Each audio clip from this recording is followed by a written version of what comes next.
कतारचे माजी आमिर शेख हमद बिन खलिफा अल थानी यांचं वयाच्या 74व्या वर्षी निधन झालं। कतारचं मुत्सद्देगिरी, प्रसारमाध्यमे आणि गुंतवणूक या क्षेत्रात एका प्रमुख जागतिक शक्तीमध्ये रूपांतर करण्यात त्यांचं मोलाचं योगदान आहे। शेख हमद यांनी 18 वर्ष कतारवर राज्य केलं आणि 2013 मध्ये स्वेच्छेनं आपल्या मुलाकडे सत्ता सोपवली। त्यांच्या नेतृत्वाखाली कतार ऊर्जेच्या क्षेत्रातील एक जागतिक महासत्ता म्हणून उदयास आला। अल जझीरा ही वृत्तवाहिनी नेटवर्क सुरू होण्यासह आंतरराष्ट्रीय गुंतवणुकीचा विस्तार झाला आणि 2022च्या फिफा विश्वचषकाचं यशस्वी आयोजन करण्यात आलं। पंतप्रधान नरेंद्र मोदी यांनी आमिर शेख हमद बिन खलिफा अल थानी यांच्या निधनाबद्दल दुःख व्यक्त केलं आहे।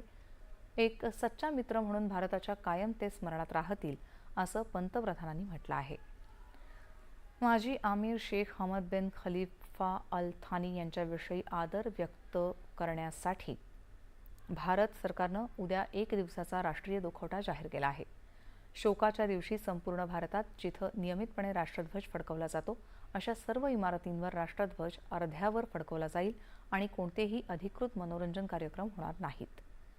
भारत सरकारच्या वतीनं शोकसंवेदना व्यक्त करण्यासाठी संसदीय कामकाज आणि अल्पसंख्याक व्यवहार मंत्री किरेन रिजिजू लवकरच कतारला भेट देण्याची शक्यता आहे।